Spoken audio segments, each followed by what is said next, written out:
Hello guys, welcome back to Tech Tricks Tutorials. In this video, I'm going to show you how you can easily create another Facebook account.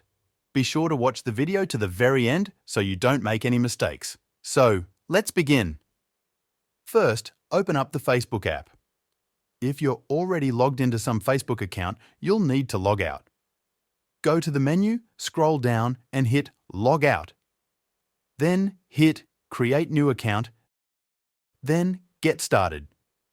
Next, enter your first and last name and hit Next. Then, enter your birthday by selecting the year, month and day and hit Next. Select your gender and hit Next. Now, enter your phone number to get a verification code, then hit Next. Create a new password and hit Next. It'll prompt you to save your login info. I recommend hitting Save, then I agree. It'll send a 5-digit confirmation code to your phone number. Enter it and hit Next. Your Facebook account is created. You can add your profile picture and other details, but I'll skip that step for now. Now, you can go to the menu and do whatever you want with your new Facebook profile.